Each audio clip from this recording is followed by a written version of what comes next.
Election ہونے والے ہیں، اور دوسری طرف ایکشن کمیٹی جو ہے جو عوامی حقوق کی بات کرتی ہے، اور وہ یہ کلیم کرتی ہے کہ یہ جو موجودہ نظام ہے کشمیر کا، موجودہ حکمران ہے، یہ صرف کشمیر کو لوٹ رہے ہیں اور کھا رہے ہیں اور وسائل کے دشمن ہیں یہ۔ اور جیسا کہ دیکھا کہ آپ نے لوگوں نے قربانیاں دی، جدوجہد کی، کشمیر کے اندر آٹا بھی سستا کروایا، بجلی سستی کروائی، صحت کے مسائل تھے، اور ابھی جو مہاجر سیٹوں کے اوپر ڈیڈ لاک ہے اور 9 جون کی انہوں نے کال بھی دی ہوئی ہے۔ تو کشمیر کی سیاست کو آپ کس طرح دیکھ رہے ہیں؟ آپ کیا سمجھتے ہیں کہ ایکشن کمیٹی حق پر ہے یا ریاست کے جو حاکم ہیں وہ حق پر ہیں، اور ایکشن کمیٹی کے لوگ جو اس وقت جدوجہد کر رہے ہیں، قربانیاں دے رہے ہیں، آپ اس کو کس نظر سے دیکھیں گے؟ الیاس بھائی، اس وقت آزاد کشمیر میں جتنی بھی سیاسی پارٹیاں ہیں ان کی مثال ایسی ہے کہ وہ، میں سمجھتا ہوں کہ سارے تنخواہ دار لوگ ہیں، ملازم ہیں وہ، اور پاکستان کی جو سیاسی پارٹی ہیں انہی کے وہ اپوائنٹ کردہ لوگ ہیں، ان کا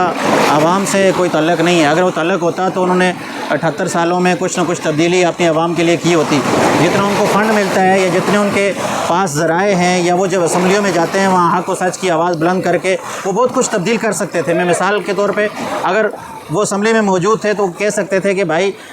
کشمیر کا دفاع کے لیے، کشمیر کے وسائل کے لیے، کشمیر کے مسائل کے لیے انہوں نے کوئی بات نہیں کی۔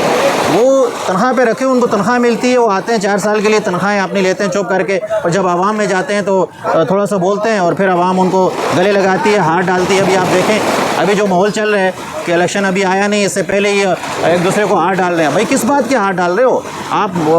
عوام کے مسائل لوٹنے کے ہاتھ ڈال رہے ہو، نیلم میں جنگلات کاٹ کے بیچ رہے ہو، اس کی سرپرستی آپ کے وزیر کر رہے ہیں، اس کو ہاتھ ڈال رہے ہو۔ آپ کے وسائل پہ قبضہ ہو رہا ہے، ہاتھ ڈال رہے ہو۔ آپ کی جو بینکیں تھیں، آپ کی جو زمینیں تھیں، وہ ساری اسٹیبلشمنٹ قبضہ کر کے وہاں جو ہے ٹورسٹ کے نام پہ زمینوں پہ قبضہ کر رہی ہے، چرائیگاہیں ختم کر رہی ہے، اور ہمارے وزیر مسکراتے ہیں اور آتے ہیں اور ہمارے عوام ان کو ہاتھ ڈالتے ہیں۔ یہ بڑی بدقسمتی ہے کہ جس قوم میں شعور بلند نہ ہو تو وہاں پر تو ایسے حکمران کیا، یہ تو اللہ تعالیٰ کا عذاب کے طور پہ مسلط ہیں۔ ان میں سے کوئی بندہ بھی جو ہے نا وہ ایسا نہیں ہے کہ جس کو عوام کے حقوق سے کوئی دلچسپی ہے، وہ تو اپنی ذاتی مفاد کی جنگ لڑ رہے ہیں۔ جہاں تک بات اپنے ایکشن کمیٹی کی تو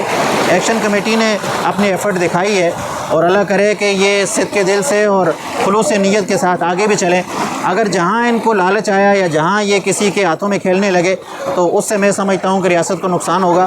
اور اگر یہ کسی کے ہاتھوں میں نہیں ہے تو میں سمجھتا ہوں کہ ان کا ایک کردار، مثبت کردار ہے ابھی تک جو نظر آ رہا ہے۔ تو بیک پہ کیا ہے وہ اللہ ہی بہتر جانتا ہے، لیکن اگر یہ خلوص نیت کے ساتھ عوام اگر اٹھ کھڑی ہوئی ہے تو یہ ایشیا میں یا دوسری اقوام کے لیے ایک سبق بھی ہے، جو میں اکثر کہا کرتا ہوں کہ اللہ تعالیٰ نے بحیثیت قوم، چلو سارے گٹھے تو ہوئے، اس سے پہلے کہتا تھا وہ مظفر آباد والا ہے، وہ نیلمی ہے، وہ پنچی ہے، وہ راولہ کوٹی ہے، کم از کم اس ٹرن میں یہ بات تو ختم ہوئی ہے، تو یہ ایک اچھا سائن ہے۔ تو آگے کی جو کامیابی کی بات ہے یا جو 12 سیٹوں کی بات ہے، تو 12 سیٹیں رکھنے کا فائدہ تو عوام کو نہیں ہے، نہ رکھنے کا نقصان انہی کو ہے جو جن کی گرپیں کمزور ہو رہی ہیں، میں یہ سمجھتا ہوں۔